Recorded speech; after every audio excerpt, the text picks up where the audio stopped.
Well, so it's hard to see yourself.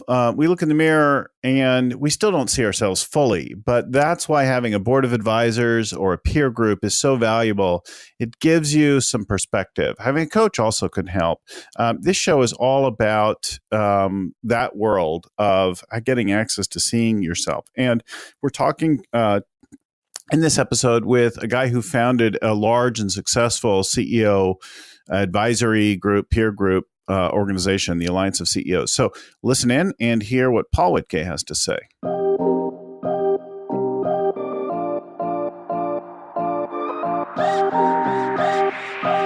Hello and welcome again to the Scaling Up Business Podcast. I'm your host and scaling coach, Bill Gallagher. On the show with me today and recording is an old friend, advisor, mentor, so many things. Paul Witkey. Paul Witkey, who lives not far away from me, is the founder and CEO of the Alliance of CEOs. He's a former CEO himself. And I just thought we'd talk with somebody who touches so many CEOs in so many different ways and get some of Paul's experience. So welcome to the show, Paul. Well, thank you for having me, Bill. It's great to talk to you again. So for our listeners, I was a member of Paul's organization, the Alliance of CEOs, with two different companies for a little over 10 years. And I got a tremendous amount of it. And Paul and I have stayed in touch on and off through the years. We lived not far from each other. And I just thought it'd be great to have Paul on the show. He's, of course, familiar with Scaling Up and Vern and like that. And it'd be great to kind of get some of his experience and download some of that for. So I'm glad to have you. Before we get into that, why don't you talk to folks a little bit about your background, your early business experience, your experience as a CEO, and the things that led you to the founding of the Alliance. And then we're going to spend most of our time talking about the Alliance itself. Well, thank you, Bill. And first of all, I just got to say I am so fortunate to have the privilege of doing what I get to do today. I work with so many amazing leaders who are really having an impact, and I get to hang around them and learn so much. So I could not have predicted how I would get here. It was not linear. But as you requested, my background, I'm a chemical engineer from University of Illinois. Spent about 20 years in the process industries, starting out Amoco Oil and Dow Chemical back in the Midwest. Came out to the Bay Area in 1977, and since then, my career has been shaped by staying in the Bay Area. Yeah. I've been asked to transfer several times during the early parts of my career, and I chose to start companies here in the Bay Area just to stay. And the series of events that... You just didn't want to go back to the flat and the ice and cold of the Midwest. Well, frankly, I didn't want to insult anybody that's from Houston, but each time it was actually in Houston, and I love the people in Houston. Yeah. But I sweat too easily, and the humidity there, I love the Bay Area and the diversity of the people, the economy, everything about the Bay Area. So I chose. Well, before we met, I was in with a business, and we had one of our units was in Houston. We had a radio station there, and I've got a client today with major operation in Houston and past. So I totally get it. So anyway, the chain of events that caused me to found the Alliance in 1996 really started 5 years before, in 1991. I was an executive with a big French company called Air Liquide, about $7 billion at that time. And the chairman thought we should be making more money here in the U.S. We had recently grown the business to over $1 billion in the U.S. through a ton of acquisitions. And he thought we should be making more money. And it was a down year in the economy. This was back when IBM brought in Lou Gerstner and it was doing its turnaround. And so he named me head of strategy. We had no former head of strategy, so nobody knew exactly what that was, including myself. And I put together a cross-functional team of executives throughout the country and throughout the organization and brought them together to actually figure out how do we restructure, reorganize. I won't bore you with all the details, but one of the core philosophies was to actually, instead of being more product and technology driven, which we had been, we're a French, California, Texan type cultures and very analytical driven. We needed to become more customer and market driven. And it was a very high capital, low variable cost industry. And so, frankly, it was an oligopoly of global players around the world competing for market share. And it was a dumb industry from just, it was not all that profitable. And so, frankly, we focused on identifying who customers should really value us, who would value us the most, and really focus on profitability and working with the right customers. And we actually, it was an amazing turnaround, amazing change. We actually changed profitability on half the business from 14 to 22% of the operating profit level. However, however, early on in that process, I determined this is the beginning of the end for me with that company because we had bought a company based in Houston 5 years before. They did $500 million of revenue, and we did the other $500 million out of our Bay Area headquarters. And it was time to merge those two headquarters and then merge the executive teams. And since one of our core philosophies is to get close to our customers, you can't shut down Houston for a chemical company and move to San Francisco without proving you're corporate hypocrites.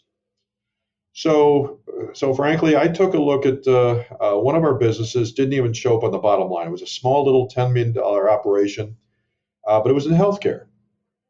And when I looked at it, they only did business on the West Coast. So I'm thinking that doesn't make sense to run that one out of Texas. So the last step in kind of major reorganization, once you figure out the global strategy, you realign the business structure. The last step is who's going to run what. So as the other guys all were positioning and jockeying for position for the big jobs, I mentioned that healthcare looked really interesting. Hillary Clinton was doing her healthcare initiative at the time with Bill, and managed care was coming in. So frankly, nobody cared about healthcare. So I took over. I became the head of the healthcare company. I stayed behind in San Francisco. They all moved to Houston. And shortly after, I was asked to join a group of CEOs in the healthcare industry. And it was a no-brainer. I've always learned from other people. I've never believed in reinventing something that's already been invented myself. I always strive to find the smartest people I can and go pick their brains. So this was a no-brainer for me. So I didn't care if the meetings are boring. I needed to get up to speed on healthcare. I went to the first meeting and I literally fell in love with it. I mean, there was eight folks, eight CEOs sitting around the table. They're all smarter than me. It was like being back in business school where it was high level Harvard case study type, strategic thinking. Totally, totally non-political, totally open, candid, unfiltered. And I went home that night, told my wife, and said, "Man, I'd love to do this every day. It's strategic, stimulating. It's always easier to run somebody else's company than your own." And so frankly, my wife did give me a piece of advice. She said, "Well, don't be stupid. Don't quit tomorrow. Have a plan." And so I stayed behind, ran the healthcare company for another few years and made some acquisitions, grew it, put in systems, got it accredited. But in '96, it was we decided to sell it. It was not core business. And so we sold it to a competitor. They asked me to go to Houston again. I said, no, thank you, and started up the Alliance of CEOs. And I started from scratch, just meeting one CEO at a time. And the first CEO I met was CEO of a public biotech company over in Berkeley. He had run a $1 billion Swiss pharmaceutical company, Air Liquide, prior to that. And at the end, he taught me all about biotech over lunch. And at the end of the meeting, he said, "Paul, this alliance thing sounds interesting. Put together a group of folks like me, and I'd be interested." So frankly, he was the first one, and the first group I put together really set the culture and the tone and taught me what the alliance is going to be like. Because number one, I believe in the power of diversity. In the healthcare group, they were all very smart, but I believe innovation comes from outside your own industry and your own way of thinking. And so the first group we were able to put together was everything from heavy industry at a $1 billion steel company. We had a $1 billion paper company.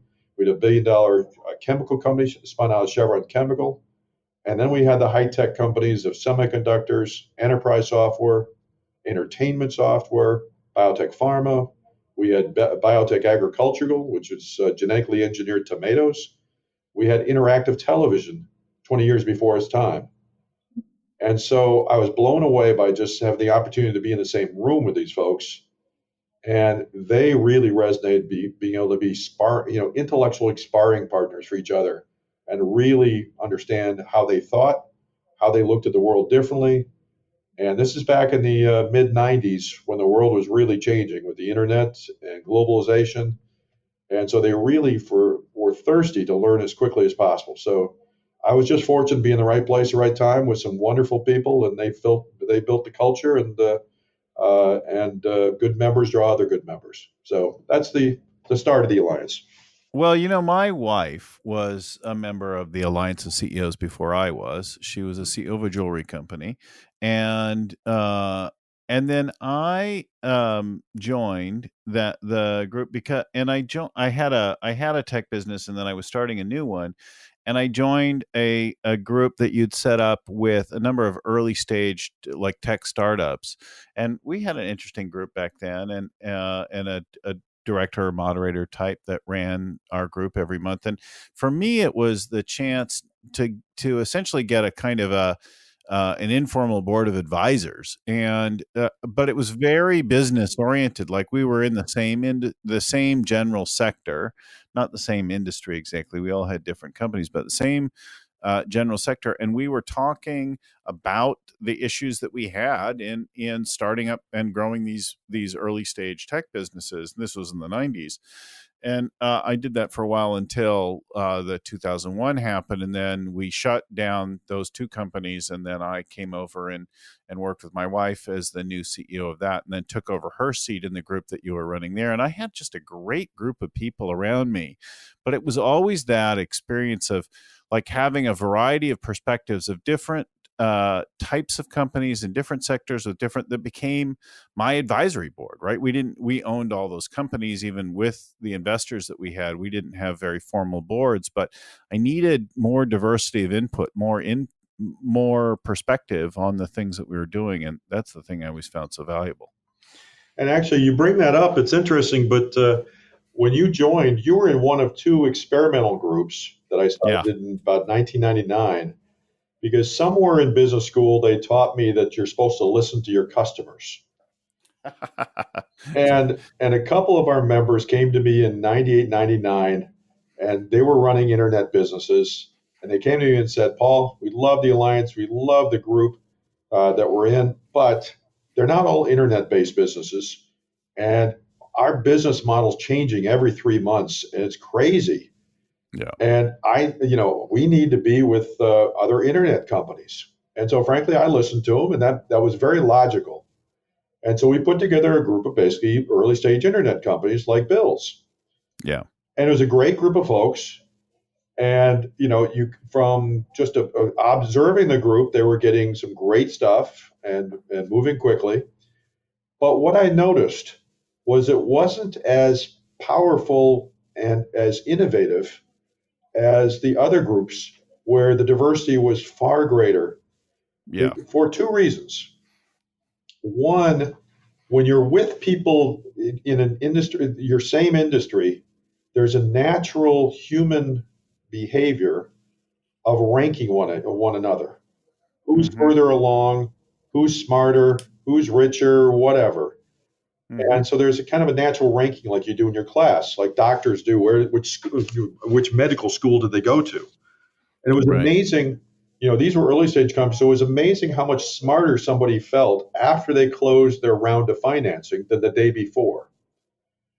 And so the group wasn't quite as innovative as a group. And I noticed in, say, the first group I started, which you had biotech and steel and semiconductors and software. Yeah. Those folks, they totally respected the intelligence of the other CEOs, but they didn't get the feeling that they couldn't really rank each other because there were different metrics and such different models. That it would Yeah. be pure intellectual learning and curiosity of how those other companies and how those industries ran.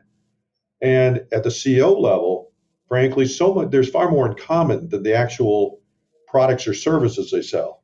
How to create the vision, the strategy, the competitive positioning, the building the teams, the financing, the marketing.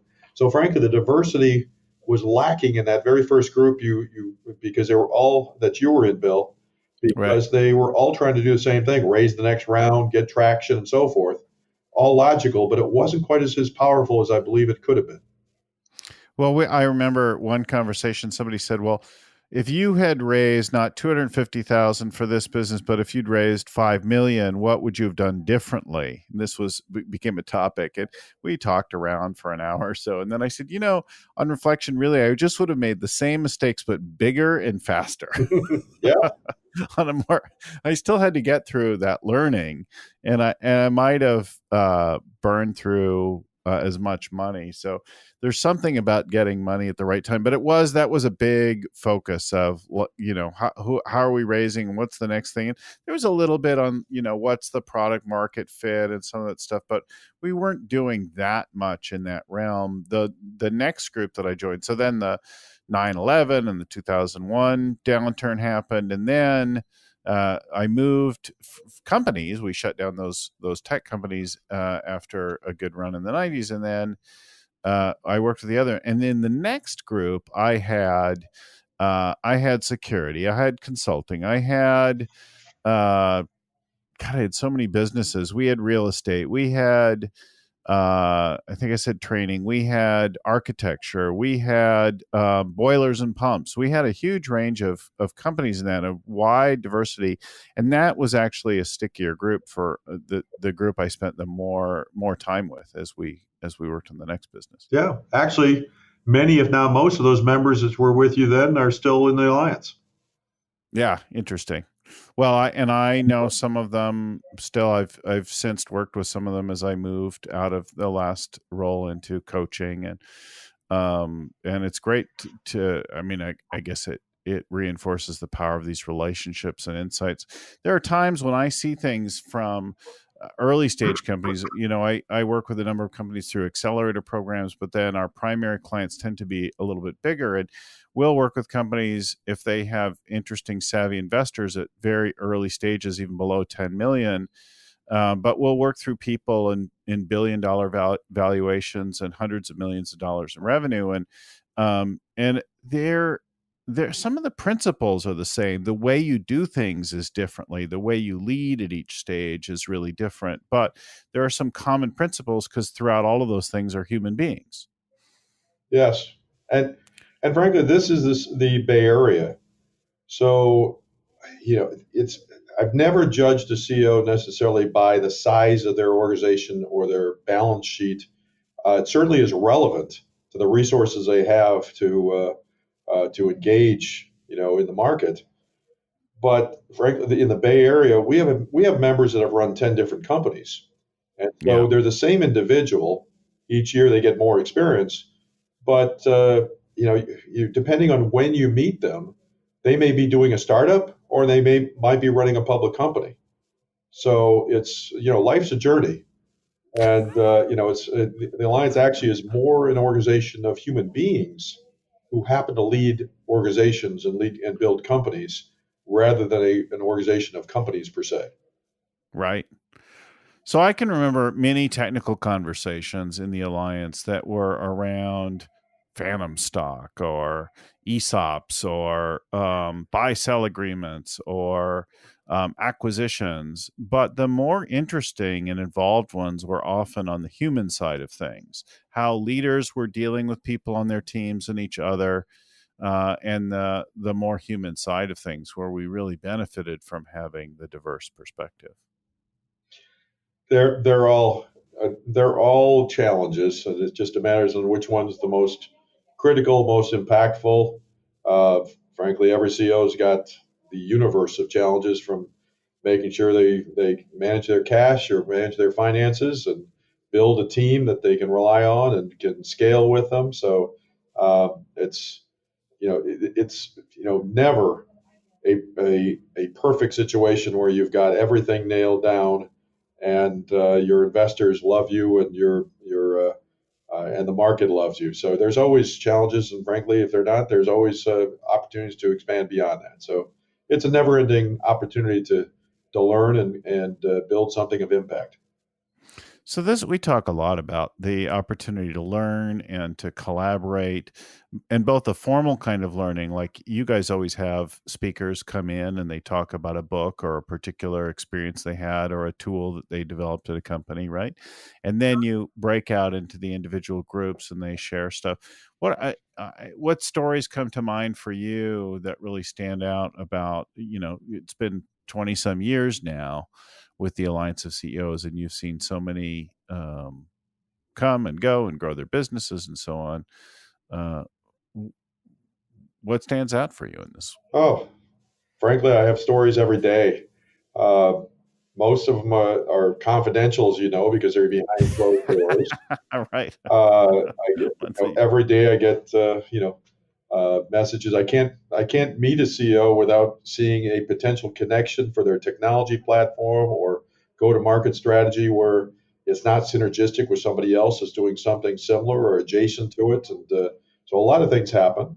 But I love the moments of insight and impact, and you may recall one that since you were at that meeting, I can tell it where it's not totally confidential, but it was probably about 15 years ago, and you were listening to one of your fellow members talk about their strategic plan for the coming year, laying it out. It was a very nice presentation, and they were all excited about this superstar executive that they had just brought into the company, and it was going to take the company to new heights.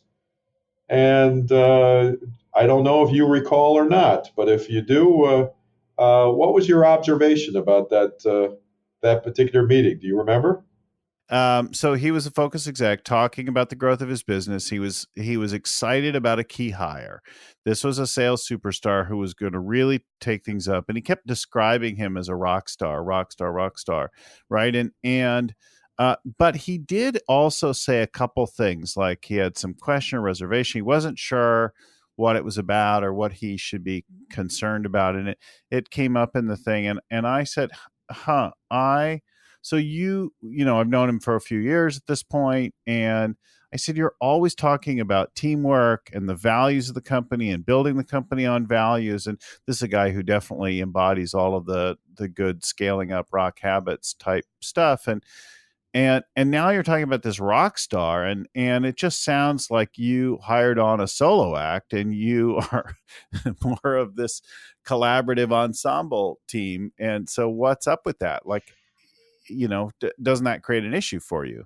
And he like sort of stopped cold. It was like the knife, or like just like boom, it hit him, and he's like, oh my god. You're right. And it was not like emotional, but like you could feel it in the room. It was like, oh, that's it. It was that moment of insight. And it wasn't anything in particular, but it was that thing. It wasn't that I was smarter or anything else than him. He's certainly a brilliant businessman, but um, it's that we can see each other sometimes more clearly than we can see ourselves, right? Absolutely. And you That's had paid attention. You cared enough to really know what values he had espoused over the years. And yeah, so when you saw something that was contradictory to the way he believed, it was evident to you because you saw it fresh. yeah, And you felt comfortable in speaking out, which one of his employees may have felt the same thing pretty deeply because of his but not said it. emphasis on teamwork, but he may not, the employee may not have spoken out, Right. Not so the room, not the freedom, permission, the personal concern weighing in. So I often say today, look, as a coach, it's not that I'm smarter, more successful. I've had some successes. My failures are often more valuable to you as the coach, but it's being able to see from outside of your box, from outside of your world that's different. And said a funnier way, I like to say that we'll never really know who discovered water, but you can be pretty sure that it wasn't a fish.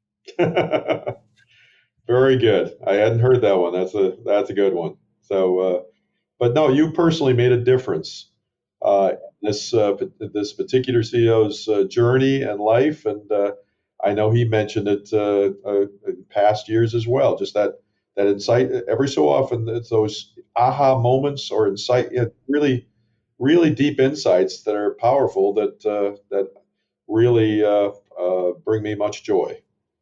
Well, I remember helping each other, like in our group in the 2008 downturn. My last business was always very sensitive to the economic cycles.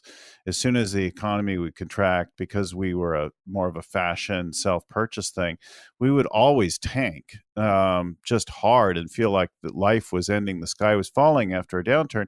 And then after the 2008 downturn, we did a little exercise and pivoted into sort of declaring the business over, and my group was really helpful. I remember one member in the group sort of laid this thing out like, well, so if you set aside your current business and you pare everything down so that you can survive, then you look at what's happening in the world and you consider your past or current strengths in light of those things, and look for the small little insights. And that's where we realized, oh, gifts and things of more meaning and versus flash were important. And we started to within the next year have breakouts and had really rapid growth as a result of that way of looking at strategy. And today I do that all the time with people.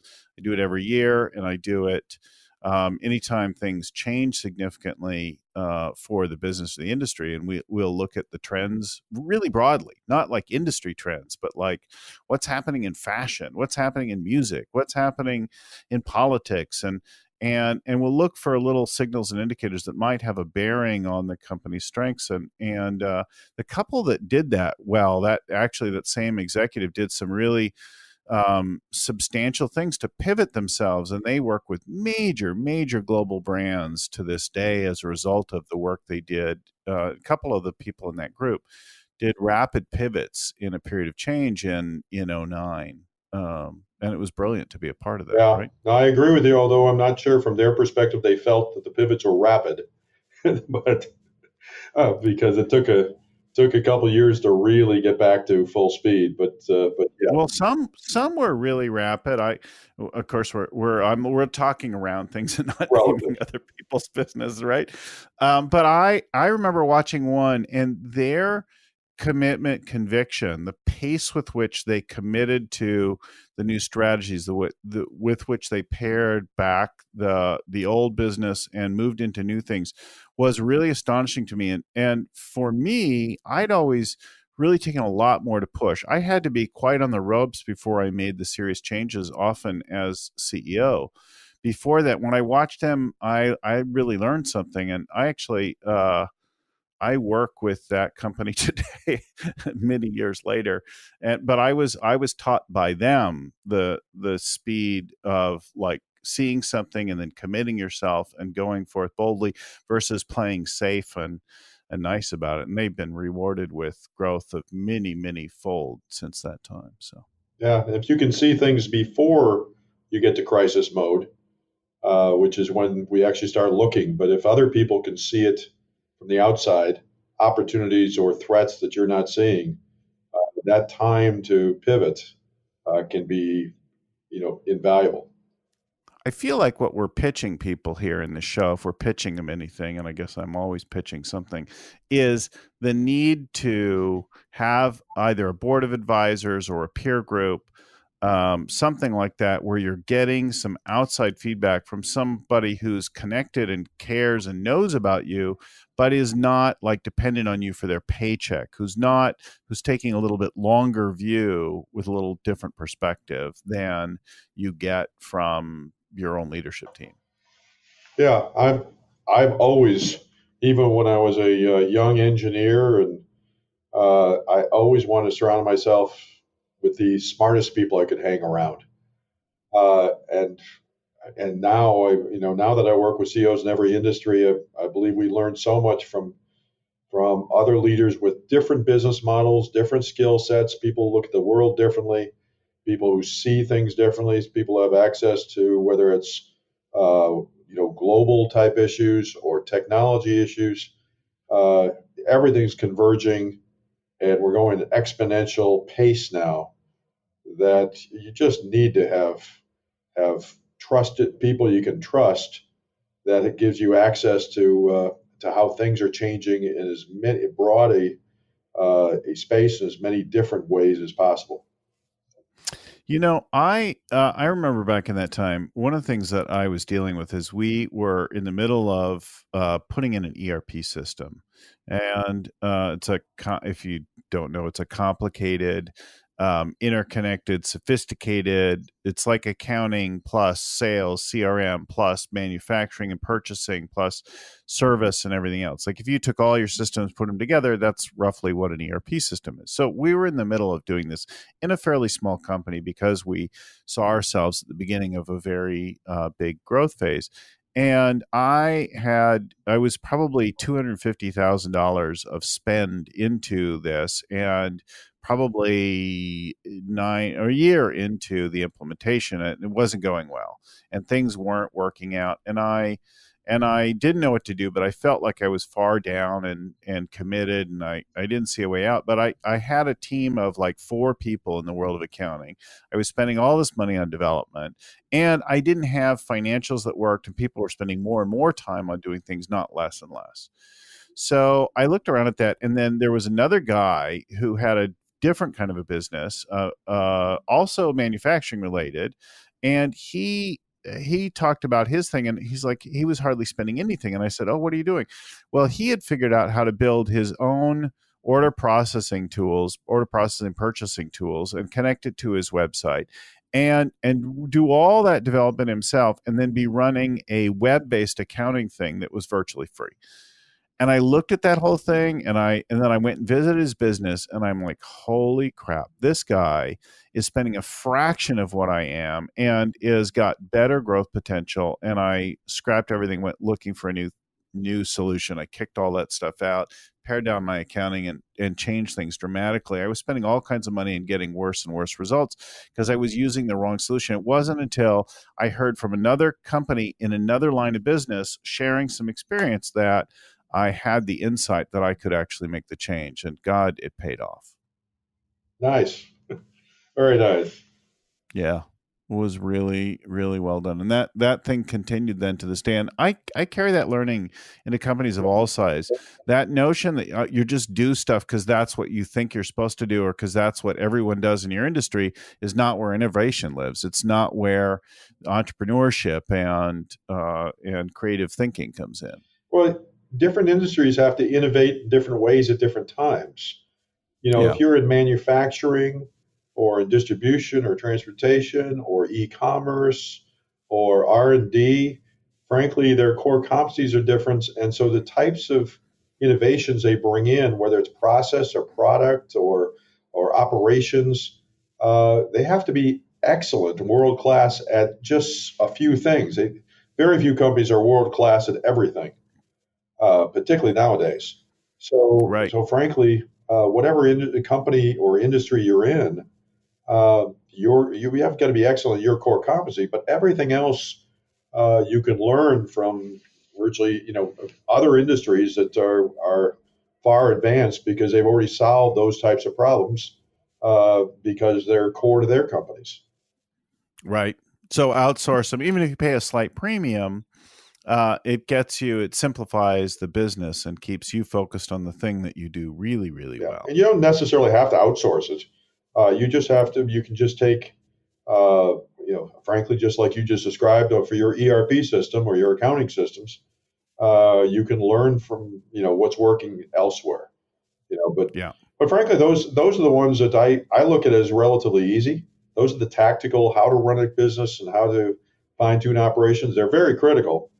But the things that really, you really turned me on, and the reason I founded the Alliance in the first place is I don't think any CEO I've met truly believes they have their strategy 100.0% nailed.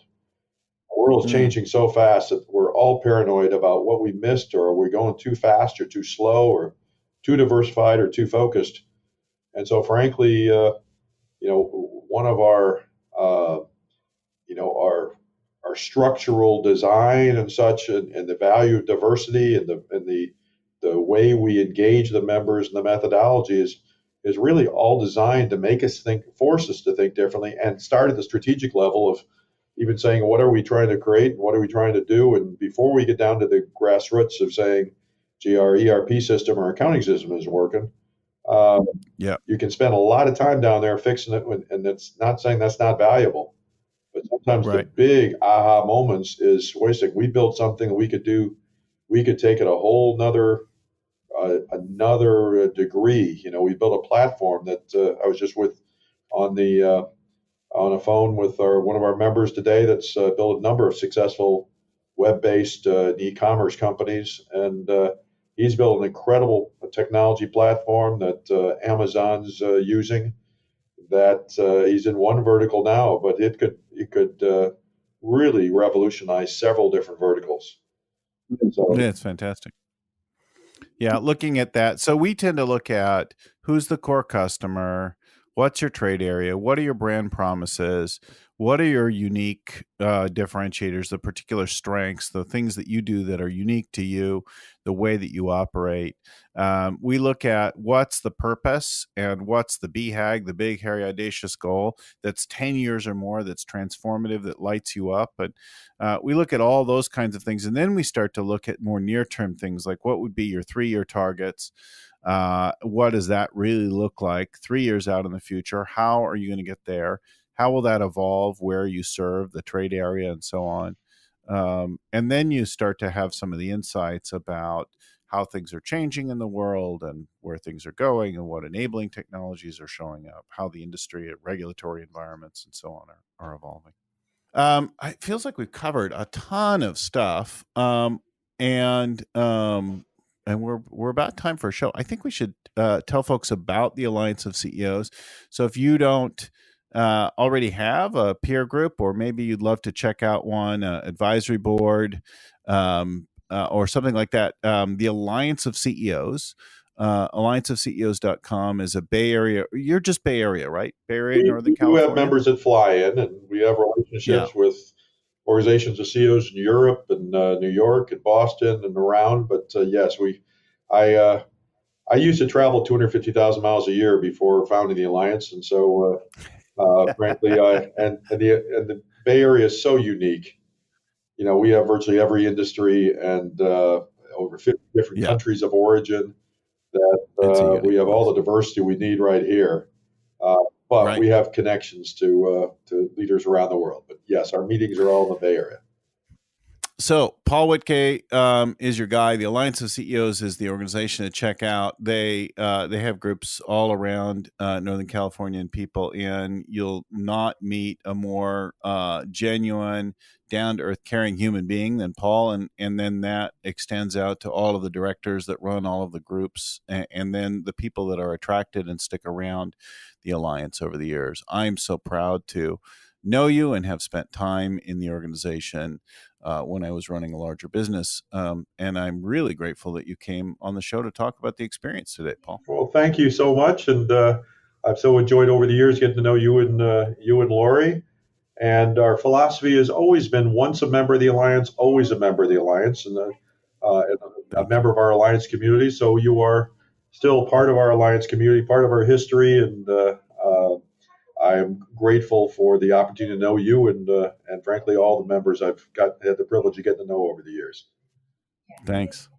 So to our listeners, we do an episode like this every week where we cover some area or aspect of scaling up, the people involved in scaling up, stories from CEOs on scaling their businesses, all the decision areas of people, strategy, and execution and cash that have to do with the scaling up world and the original Rockefeller habits. We're here every week with that. You can, of course, find the 140 some back episodes on our website, along with free tools, a free copy of the Scaling Up book. All you have to do is pay the shipping and handling. We'll send you that, plus some other good stuff to help get started scaling up your business. You'll find all that at scalingcoach.com. Scalingcoach.com is where you'll find all the back stuff plus the tools. So go there. And of course, we'll put all these links in the website. Paul Witkey is the allianceofceos.com. Thanks again, Paul. We'll talk to everyone again next week. I want to give special thanks to our original growth guru, Vern Harnish. The show is produced by Crystal Carson with audio production by Podfly Productions. Our audio editing is done by Albert Burge, and our show notes are compiled by Ein Kodina, proofread by Tim McGowan. If you got some value out of our show, please share it with somebody else. Pass it along, like and subscribe, do that kind of thing so you get a new show every week. Let us know the parts that you love. Drop us a line to info@scalingcoach.com. Thanks again for listening. Keep scaling up.